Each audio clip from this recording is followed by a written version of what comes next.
नमस्कार, India voice पर स्वागत है आपका। मैं हूं आपके साथ प्रियंका मिश्रा। लोकसभा चुनाव के दूसरे चरण के दस्तक देने के बाद भी यूपी की राजनीति में सीटों पर घमासान और कंफ्यूजन का दौर अभी खत्म होने का नाम नहीं ले रहा। जी हां, हम बात कर रहे हैं समाजवादी पार्टी की, जहां एक बार फिर अखिलेश के चुनावी मैदान में कूदने पर पार्टी में मंथन जारी है। पहले रामपुर, अब कन्नौज सीट पर तेज प्रताप यादव के नाम के ऐलान के एक दिन बाद ही एक बार फिर से अखिलेश के नाम पर चर्चा होना ये दिखाता है कि समाजवादी पार्टी में खिचड़ी अलग अलग पक रही है। तो देखना यह है कि आखिर कंफ्यूजन का ये दौर कब तक जारी रहता है और इस कंफ्यूजन के साथ यूपी की सीटों पर कब्जे का सपना कैसे पूरा हो पाता है। तो आज हम बात करेंगे सपा में ताजा मंथन और कंफ्यूजन की, लेकिन इससे पहले पेश है एक रिपोर्ट।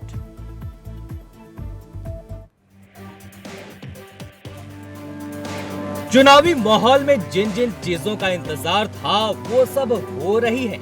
जैसे लोगों को इंतजार था कि राहुल अखिलेश एक मंच पर साथ कब आएंगे। लोगों का इंतजार पूरा हुआ और दोनों नेता एक साथ मंच पर आ गए। पहले चरण को लेकर राजनीतिक पार्टियों ने जो तैयारियां की थी वो धरातल पर उतार दी। पहले चरण का चुनाव भी हो गया, लेकिन समाजवादी पार्टी में जारी कंफ्यूजन दूर नहीं हो रही है। मतलब कंफ्यूजन ही कंफ्यूजन का नारा इस वक्त समाजवादी पार्टी की सियासी फिजाओं में गूंज रहा है। जी हां, मुरादाबाद और रामपुर में घटे सियासी घटनाक्रम में जहां अखिलेश यादव को आजम खान के सामने सरेंडर करना पड़ा और दोनों की सीट पर आजम के प्रत्याशियों का पर्चा भरा गया। मुरादाबाद में तो एसटी हसन पर्चा भी भर चुके थे, लेकिन क्या ही किया जाए, जेल से बैठे बैठे आजम ने दिखा दिया कि राजनीति की बिसात में आजम खान अभी भी अखिलेश से माहिर और दमदार नेता हैं।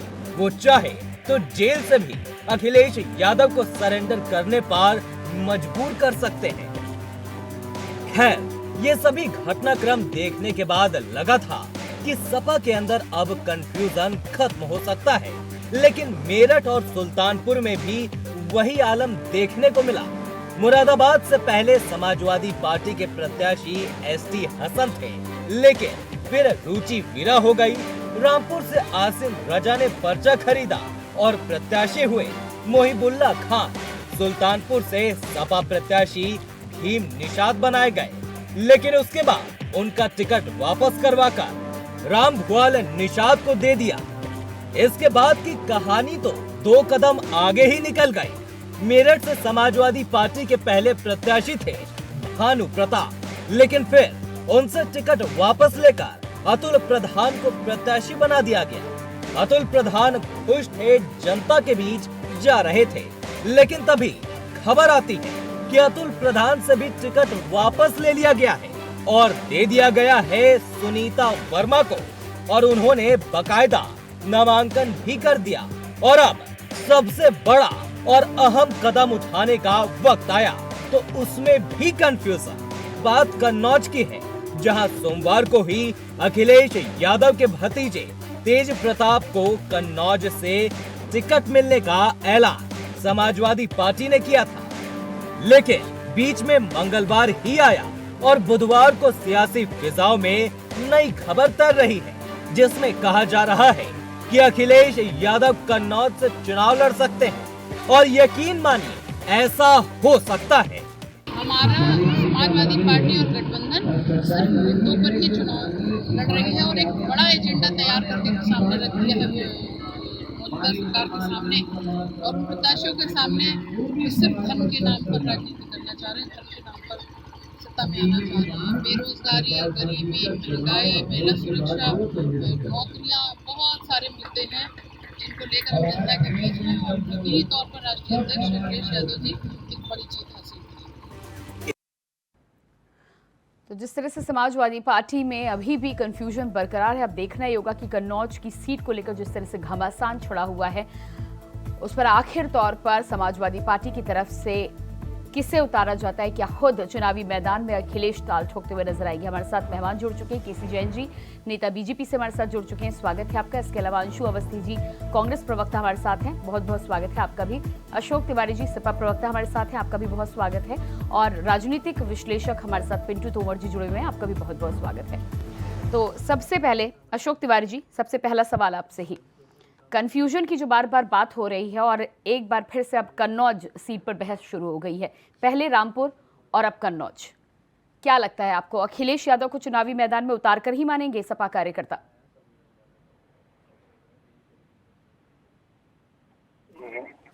कन्नौज से ये स्पष्ट हो चुका है और सभी को मालूम है। अब कयास कोई क्या लगाता है, इस पर तो कोई लगाम लगा नहीं सकता। वास्तविकता यह है कि पहले फेज के चुनाव में भाजपा बैकफुट पर है। नहीं, लेकिन हमारी कयास है तो आप कंफर्म कर दीजिए, कन्नौज से कौन है सपा का प्रत्याशी, अखिलेश यादव या तेज प्रताप यादव? कन्नौज से तेज प्रताप यादव जी। कन्नौज से तेज प्रताप यादव जी। तो अखिलेश यादव पक्का चुनावी मैदान में नहीं उतर रहे? अब हमारी समझ में तो नहीं उतर रही। अच्छा, जहाँ तक हमें जानकारी है, अच्छा, वो चुनाव मैदान में नहीं है। पिंटू तोमर जी, क्या लगता है आपको, ये जो धुआं उठ रहा है, क्या इसके पीछे कोई आग नहीं लगी? देखिए, अशोक तिवारी जी ने जो कहा वो बिल्कुल पार्टी लाइन पे चल रहे हैं, क्योंकि कुछ देर पहले अगर हम कहें कि समाजवादी पार्टी में दूसरे नंबर के नेता प्रोफेसर राम गोपाल यादव ने भी ये भी कहा है कि तेज प्रताप यादव ही लड़ेंगे। लेकिन जो हमारी बात हुई है उच्च स्तर के समाजवादी में, उनका ये कहना है कि संभवतः कल अखिलेश यादव अपना पर्चा दाखिल करेंगे। कन्नौज की जनता ने निश्चित रूप से अखिलेश यादव के जितना प्यार लुटाया है उतना कम है। करीब 3.25 लाख वोटों से भी वो जीते हैं, 3 बार लगातार वहां से वो सांसद रहे हैं। और इसके अलावा जो अब तक निर्विरोध सांसद चुने गए हैं उनमें से एक डिंपल यादव भी हैं जो उनकी पत्नी है। इसके अलावा कन्नौज सीट बेहद महत्वपूर्ण हो जाती है, जिस तरीके से लखनऊ मानी जाती है उत्तर प्रदेश में, क्योंकि अटल बिहारी वाजपेयी लड़े थे। फूलपुर मानी जाती है क्योंकि उस सीट से प्रधानमंत्री जवाहरलाल नेहरू चुनाव लड़े थे। पहला चुनाव जो कन्नौज सीट का हुआ था, समाजवादी पार्टी के जनक राम मनोहर लोहिया उस सीट से लड़े हैं और सपा के संस्थापक और अखिलेश यादव जी के पिता स्वर्गीय नेताजी मुलायम सिंह यादव भी उस सीट से लड़े हैं। तो इस सीट से लड़ने का जो मैसेज होता है, अखिलेश ने तो अपनी चुनावी यात्रा की शुरुआत ही वहीं से की, चुनावी क्या राजनीतिक यात्रा की शुरुआत कन्नौज से ही की है। जी बिल्कुल, देखिए जातीय समीकरण की अगर हम देखें तो ये अखिलेश को चूक करते हैं, क्योंकि करीब 18 लाख मतदाता है वहाँ, जिसमें से 2.5 लाख यादव और 2.5 लाख मुसलमान हैं। लेकिन अशोक तिवारी जी तो साफ इनकार अभी फिलहाल करते हुए नजर आ रहे हैं। जी देखिए, बिल्कुल पार्टी लाइन, मैंने जैसे कहा कि पार्टी लाइन का अशोक तिवारी जी को फॉलो करना पड़ेगा, क्योंकि कुछ देर पहले ही प्रोफेसर साहब ने प्रेस कॉन्फ्रेंस करके बाकायदा ये कहा है कि वहां से प्रत्याशी तेज प्रताप होंगे जो रिश्ते में भतीजे लगते हैं। और एक खास बात है कि जो तेज प्रताप जी के पिता है स्वर्गीय रणवीर सिंह जी, उनको अखिलेश यादव बहुत मान सम्मान देते थे। और कहा तो ये भी जाता है कि मुलायम सिंह जी के राजनीतिक उत्तराधिकारी जो है। ठीक है, केसी जैन जी, क्या लगता है आपको, नाम तो सामने आ रहा है लेकिन अशोक तिवारी जी इनकार कर रहे हैं? देखिए प्रियंका जी, ये इसको कहां से चुनाव लड़ाना है ये तो पार्टी का व्यक्तिगत निर्णय है और पार्टी का संवैधानिक अधिकार भी है, तो तुरंत की तुरंत भी ये टिकट बदल सकते हैं। लेकिन एक सवाल ये है कि नहीं, लेकिन केसी जैन जी, बीजेपी सांसद सुब्रत पाठक ने साफ अखिलेश यादव को एक तरफ चुनौती दी है और दूसरी तरफ उनका कहना है कि उनके सामने मैदान में कोई खड़ा नहीं रह सकता। नहीं, मैं वही बता रहा हूँ। देखिए प्रियंका जी, जहाँ तक टिकट को बदलने को लेकर के है, तो आप देखिए कि टिकट किसके कहने से बदले जा रहे हैं। यहाँ पे तो चलो अखिलेश यादव जी का स्वयं निर्णय हो सकता है कि कन्नौज का मामला है और पहले उन्होंने परिवार के तेज प्रताप को टिकट दिया, वो स्वयं लड़ना चाह रहे हैं, वो अलग बात है। लेकिन आप देखिए मुरादाबाद में क्या हुआ, मेरठ में क्या हुआ, तो इन सारी जगहों पे जिस प्रकार से टिकट चेंज किए गए, रामपुर में क्या हुआ, कई कई जगहों पे नामांकन होने के बाद टिकट बदल दिए गए। तो इससे जनता भी कंफ्यूज है, पार्टी तो पूरी कंफ्यूज है ही। लेकिन जो लोग जाकर तो क्या लगता है आपको कि समाजवादी पार्टी ने जो तमाम इन 3-4 सीटों पर किया है, अखिलेश यादव सपा सुप्रीमो हैं, क्या आपको लगता है कि उनके नाम की अफवाह एक बार आएगी, फिर उसके बाद फिर तेज प्रताप यादव वहां से नामांकन भरेंगे और उसके बाद कैंसिल करके दोबारा भी आ सकते हैं? ऐसा हो सकता है? यही तो समस्या है प्रियंका जी, यही पे तो पार्टी कंफ्यूज है। और एक चीज है, केवल कन्नौज तक की बात नहीं है, कन्नौज पे तेज प्रताप जी के नामांकन के बाद अखिलेश यादव जी आ सकते हैं, वो अलग बात है। लेकिन जेल के अंदर से बैठ करके आजम खान साहब निर्णय ले रहे हैं। तो जनता के बीच में ये भी मैसेज जा रहा है कि पार्टी का राष्ट्रीय अध्यक्ष है कौन, डिसीजन कौन ले रहा है, नेतृत्व कौन कर रहा है पार्टी का। नेतृत्व पार्टी का जेल में बैठ करके आजम खान साहब कर रहे हैं कि अखिलेश यादव जी स्वयं कर रहे हैं। अशोक तिवारी जी जवाब दीजिएगा इस पर।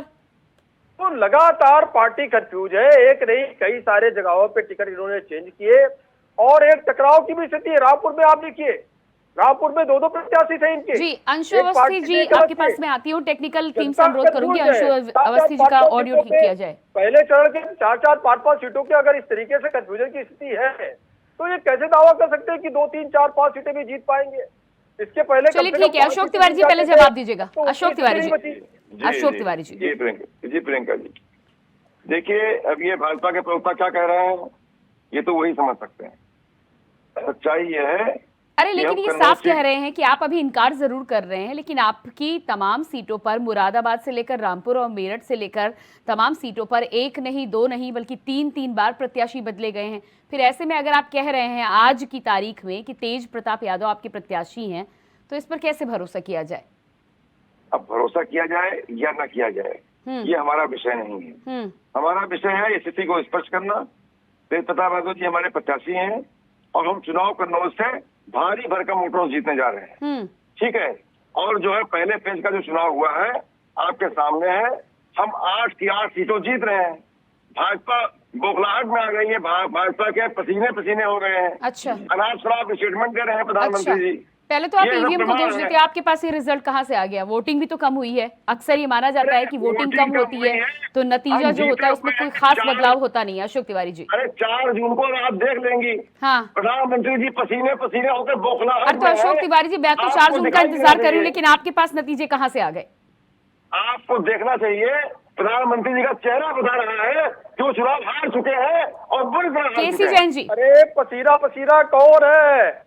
जो सीटें नहीं तय कर पा रहा है वो पसीना है। पसीने पसीने हो रही है। अखिलेश यादव जी को स्वयं मैदान में क्यों उतरना पड़ रहा है? वहाँ पर कन्नौज में क्या बोले अरे लेकिन अशोक तिवारी जी, सुब्रत पाठक जी तो कह रहे हैं कि अखिलेश जी को डर है कि कन्नौज में हार जाएंगे, इसी वजह से चुनाव के मैदान में नहीं आ रहे। हटा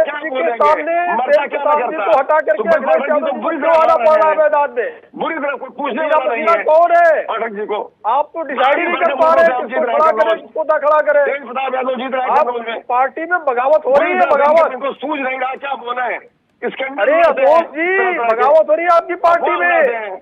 आपके एक सीट से 2 प्रत्याशी हैं, एक बगावत कर रहे हैं, चुनाव भाजपा 2 प्रत्याशी आपके। अच्छा अशोक तिवारी जी, आप ये बता दें, अशोक तिवारी जी आप मुझे ये बता दें, समाजवादी पार्टी में 2 समाजवादी पार्टी नहीं है क्या? एक आजम खान की अखिलेश, आजम खान की समाजवादी पार्टी और एक अखिलेश यादव की समाजवादी पार्टी। ये अफवाह उड़ाने से चाहे मीडिया उड़ाए चाहे जो कोई उड़ाए। अरे तो किसके प्रत्याशियों को आखिरी सिंबल मिला? आप ही बता दें, आप ही बता दें। एसटी हसन जी का दुख दर्द आपसे देख पाते हैं क्या आप, जिस तरह से वो बार बार कहते हुए नजर आते हैं? हमारे राष्ट्रीय अध्यक्ष माननीय अखिलेश ने जो भी निर्णय लिया पार्टी हित में उसे ही लिया और उन्हें वो कहाँ निर्णय ले पा रहे हैं? यही तो समस्या है। बस समाजवादी पार्टी में सबसे बड़ी समस्या उभर करके यही आई है। अरे अखिलेश यादव जी की चल नहीं रही है, आज बैकफुट चल नहीं पा रहे अखिलेश यादव जी की, चल नहीं आजम खान साहब की, निराश हो गया है। ये से पार्टी चला रहे आजम खान साहब। आखिर क्या मजबूरी है बताइए ना, क्या मजबूरी है कि आजम खान साहब की तरह करनी पड़ रही है? आजम खान साहब को खुश करने के लिए पार्टी को गत में ले जा रहे हैं, क्या मजबूरी है? भाजपा क्या मजबूरी है आखिर? कार्यकर्ता कौन सी वीडियो है आजम खान साहब के पास में? बेचैन है, क्या क्लियर है आजम खान साहब के पास में? नहीं तो लेकिन अशोक तिवारी जी, पार्टी के प्रत्याशी अगर सपा सुप्रीमो तय कर रहे हैं तो आजम खान के लेटर आने के बाद प्रत्याशी बदल क्यों दिए जाते हैं, आप बताएं। अरे छोड़िए, ये सब अफवाह है, अफवाह है, अफवाह फैलाना। अरे अशोक जी, अब फिर जवाब नहीं देना हो पल्ला झाड़ने के लिए तो फिर आप कभी अफवाह कह दें और कभी 2-2 कह दें कि तेज प्रताप यादव होंगे प्रत्याशी। अगर प्रत्याशी बदल जाएगा तो डिबेट में आपसे सवाल मैं पूछूंगी अगली डिबेट में। अंशु अवस्थी जी, अमेठी और रायबरेली को लेकर कांग्रेस का जो कंफ्यूजन है वो कब तक दूर हो रहा है? कंफ्यूजन है, मुझे आप बताइए। कंफ्यूजन तो भारतीय जनता पार्टी में है। आज प्रधानमंत्री जी कुछ बोलते हैं, कल कुछ बोलते हैं, परसों कुछ बोलते हैं, लेकिन वो युवाओं के रोजगार की बात नहीं करते हैं। किसानों की एमएसपी कानून पर जो उन्होंने वादा किया था, भरोसा दिया था। पहले अंशु जी आप कांग्रेस पर पहले जवाब दे दें, फिर आप भाजपा पर कटाक्ष कीजिएगा। प्रियंका, इसके लिए तो जवाब तो राजनीतिक मैं मंच भी दूंगा ना। बहुत है। सवाल आपका है, जवाब तो मेरा होगा ना। ये आप तय नहीं करेंगी। तो मेरे सवाल का जवाब देंगे ना अंशु जी आप? आपका ये पैकेज नहीं है ना कि वही बोलेंगे जो आप बताओ। तो अंशु जी मेरे सवाल का जवाब देंगे या फिर आप अपनी मर्जी नहीं, से जवाब सवाल आपका होगा, जवाब मेरा होगा। क्या जवाब होगा ये हम तय करेंगे। अच्छा, सवाल क्या होगा ये आप तय करोगे। तो कंफ्यूजन तो भारतीय जनता पार्टी में। अच्छा, अमित शाह वाली बीजेपी अलग जा रही है, गडकरी वाली बीजेपी अलग जा रही है, मोदी वाली बीजेपी अलग, और आपके राहुल गांधी राहुल और रॉबर्ट वाड्रा में कोई कंफ्यूजन नहीं है। जो अलग अलग बैनर पोस्टर अमेठी में लगाए जा रहे हैं, एक तरफ जब राहुल गांधी वहां से चेहरा है तो रॉबर्ट वाड्रा के जो बैनर पोस्टर लगा रहे हैं वो क्या कांग्रेसी नहीं तो क्या भाजपाई लगाते हुए नजर आ रहे हैं अमेठी में? नहीं, आपकी रॉबर्ट वाड्रा से बात हुई है क्या? नहीं, मेरी बात नहीं हुई, लेकिन आप मुझे बता दें रॉबर्ट वाड्रा के पोस्टर। केसी जैन जी आपने तो नहीं लगवाए? सवाल कर रहा हूं अमेठी में रॉबर्ट वाड्रा के पोस्टर बताइएगा केसी जैन जी, कंफ्यूजन को लेकर। क्योंकि अंशु अवस्थी जी तो कह रहे हैं कहीं कोई कंफ्यूजन नहीं है, तो इसका मतलब कांग्रेसी कार्यकर्ता तो लगा नहीं सकते थे। सच्चाई ये है प्रियंका कि जब से भारतीय जनता पार्टी ने कांग्रेस का न्यायपत्र चुनाव में मात मिली, कांग्रेस के न्यायपत्र में जो राहुल गांधी जी हिम्मत किसानों की बात है, भागीदारी की बात है, यहाँ पर वो चुनाव लड़े, तो आज बीजेपी उससे और पकड़ा गई। 2 सीटें जो और ये प्रधानमंत्री जी का फ्रस्ट्रेशन ऐसे नहीं दिख रही। सरकार बनने जा रही है इंडिया गठबंधन चली गई है, जनता इंडिया गठबंधन को जिताने जा रही है। अरे अंशु अवस्थी जी, प्रधानमंत्री का भाषण आपको सुनाई देता है, सैम पित्रोदा का भाषण आपको सुनाई नहीं देता? अंशु अवस्थी जी, सैम पित्रोदा का बयान आपने सुना होगा, उस पर क्या राय है आपकी? और अंशु अवस्थी जी आप मेरे सवाल का जवाब नहीं देंगे। 144 लोग और इंडिया गठबंधन के 144 नहीं, आप मेरे सवाल का भी जवाब नहीं देंगे, या आपको मेरा सवाल सुनाई नहीं दे रहा? 144 लोग कौन से हैं? उसमें टॉप नंबर पे कौन है? आप जानती हैं, प्रधानमंत्री के दोस्त हैं जिनके वो हवाई जहाज में घूमते हैं। 144 करोड़ लोगों का तो गला घोटा इन्होंने नोटबंदी करके लाइन में लगाया, जीएसटी करके लाइन में लगाया। अरे प्रधानमंत्री को तो लेकर आप जनता के बीच हैं, ये 4 जून को फैसला आ जाएगा। सैम पित्रोदा कौन है? काले कानून वो अंशु अवस्थी जी पहले आप मुझे ये बता दीजिए, सैम पित्रोदा कौन है? आप ये बता दीजिए। मुझे जवाब दीजिए इसका। कोई मुद्दा नहीं है, जनता ने सराहा जीएसटी को, आती हूँ मैं आपके पास में नोटबंदी को। हम तो ये कहते हैं बीजेपी ने जो वादे किए थे कि हम किसानों की आय दोगुनी काला धन इनके पास था, काला धन लाएंगे, 15 लाख रुपए देंगे, महंगाई कम करेंगे। चलिए केसी जैन जी, अंशु अवस्थी जी आपके पास में आती हूँ, आपके पास में आती हूँ, आप मेरे सवाल का जवाब नहीं दे रहे। पिंटू तोमर जी, क्या लगता है आपको प्रधानमंत्री के बयान पर तो निशाना साधा जा रहा है, सैम पित्रोदा के बयान पे क्यों चुप हो जाती है कांग्रेस? पिंटू तोमर जी, ये तो लिख दिया कि 80 करोड़ लोगों। अरे अंशु जी आती हूँ मैं, आप मेरे सवाल का जवाब नहीं दे रहे। मैं आती हूँ आपके पास में, चलता है, आवाज जरा डाउन कीजिएगा। पिंटू जी, पिंटू तोमर जी, क्या होगा? अरे भाई एक करके केसी जैन जी, अंशु अवस्थी जी शांत हो जाइए, आवाज जरा डाउन कीजिएगा प्लीज। जी पिंटू तोमर जी पहले आप जवाब दें। एक सवाल कर लेता हूँ आपसे। अभी जो खबर आ रही है, आप ये बता दो कि अगर सिर्फ आपको राशन मिले तो आप न्यूज चैनल में काम करोगी क्या? अखिलेश यादव के नाम का नहीं, इसका जवाब दो आप। अरे ये सवाल मेरे से कल भी आपके प्रवक्ता ने पूछा था अंशु अवस्थी जी, ये कल भी आपके प्रवक्ता ने इससे पूछा था, एक ही सवाल आप बार बार ना पूछा करें, मैं कल जवाब दे चुकी हूँ इसका। नहीं मुझे बताइए, अरे आप आज बता दो ना, आपने कल डिबेट कराई थी, आज भी करा रहे हैं। अरे तो ठीक है, मैं इसका जवाब दे चुकी थी, मैं इसका जवाब दे चुकी थी। आपको न्यूज नहीं बिल्कुल नहीं करूंगी, बिल्कुल नहीं करूंगी, लेकिन उससे आप क्या रिलेट करना चाहते हैं? उससे आप क्या रिलेट करना चाहते हैं, आप मुझे ये बताएं। प्रियंका ये सवाल है, क्या देश के लोग सिर्फ राशन पे टिके रहेंगे? सरकार के पास रोजगार देने का कोई ब्लूप्रिंट नहीं है। अरे हो जाने बताइए ना। अरे तो मैं आपसे जब पूछ रही हूँ, सैम पित्रोदा कह रहे हैं कि अमेरिका की तरह यहाँ पर इनहेरिटेंस में आई संपत्ति पर टैक्स लगना चाहिए, किसकी शय पर कह रहे हैं? क्या विचारधारा है आपकी? अंशु अवस्थी जी आप मेरा सवाल नहीं सुनेंगे, फिर आप राशन को लेकर बात कर रहे हैं, गरीबी हटाओ की बात कर रहे हैं, और विरासत पर टैक्स की बात आपके नेता करते हुए नजर आते हैं। कितना दे दिया आपने भारतवासियों को जो विरासत पर टैक्स लगाने की बात कर रहे हैं? आप बताइए, लाखों करोड़ों भरे पड़े हैं क्या भारतीयों के पास में? आप काम करेंगे न्यूज चैनल में। अमेरिका की आप बात करते नहीं, आप मेरे सवाल का जवाब पहले दीजिए। अमेरिका की आपके नेता अमेरिका की बात करते नजर आ रहे हैं, आपको पता है कितनी पेंशन मिलती है अमेरिका में बुजुर्गों को? सवाल पूछेंगे आपसे, देश की जनता अंशु ये अवस्थी पूछ जी, मैं रही आऊंगी, है आवाज डाउन कीजिएगा। पिंटू कि तोमर अगर जी, प्रियंका इस पर को पहले आप सिर्फ अपनी राशन प्रतिक्रिया मिले तो दीजिए। प्रियंका न्यूज़ चैनल आधी में अधूरी बात करेंगी मत कीजिए क्या? आप। जिनको कांग्रेस ने जेल बताइए, भेजा, इसका जवाब पिंटू भी नहीं तोमर जी, आपके पास। पिंटू तोमर आप जी, जवाब नहीं देना चाह रहे हैं इसका। अरे मैंने जवाब दे दिया अंशु जी, आप तो मेरा सवाल ही नहीं सुन रहे। आप तो ऐसे इग्नोर कर रहे हैं जैसे आपको मेरी आवाज ही नहीं सुनाई दे रही है। तो आप काम करेंगी न्यूज़ चैनल में। भेजा था चारा घोटाला में। नहीं सेलेक्टेड, प्रियंका मैंने तो फिर भी आपके सवाल का जवाब दे दिया। आप तो सुन ही नहीं रहे मेरा सवाल, क्योंकि नाम जो मैं ले रही हूँ ना, बयानों में चर्चा में बने हुए हैं, लगातार कांग्रेस की चर्चा हो रही है, आपको एक मुद्दा मिल गया है, लेकिन जवाब आपको नहीं देना है। अगर न्यूज़ चैनल आपको सिर्फ राशन दे और ये कहे हम राशन देंगे, अरे काम मैंने करो, बोला, तो आप मैंने काम बोला करेंगी मेरा क्या? काम नहीं चलेगा, लेकिन मेरा काम मेरी विरासत इसी पर तरीके टैक्स लिया से जाए, इस पर भी नहीं चलेगा। अंशु जी सुनिए, अंशु जी सुनिए, अब आप मेरी बात सुनिए।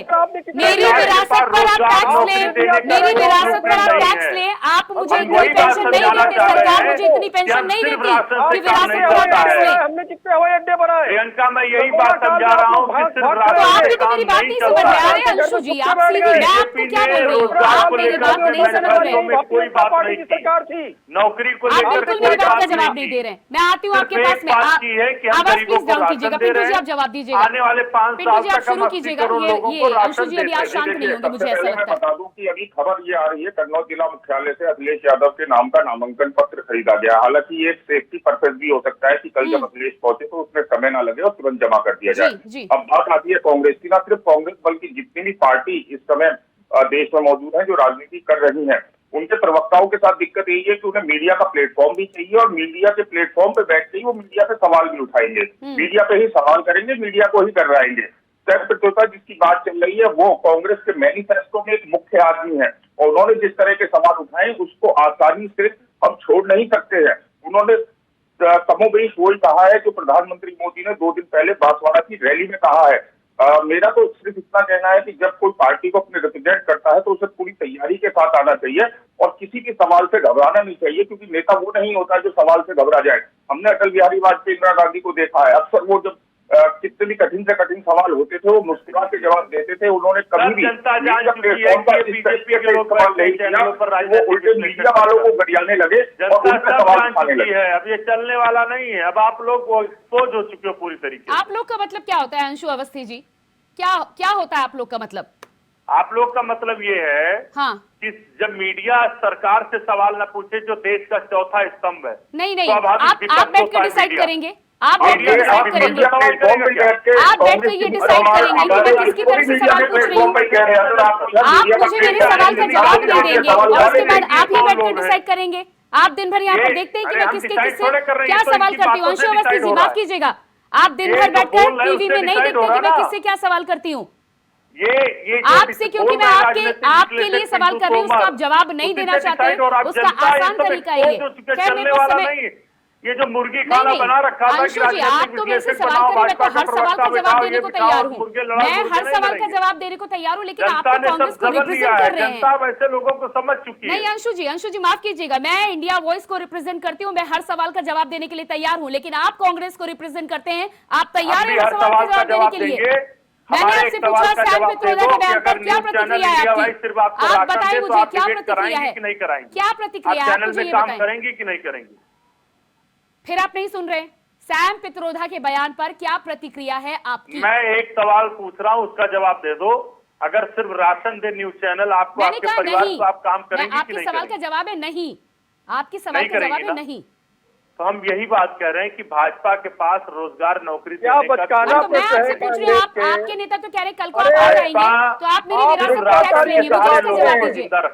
आप कह रहे हैं आपकी सरकार आएगी, आप मेरी विरासत पर टैक्स लेंगे, आप इसका जवाब दीजिए। हमने कहा है कि हमारी आप देंगे विरासत पर टैक्स?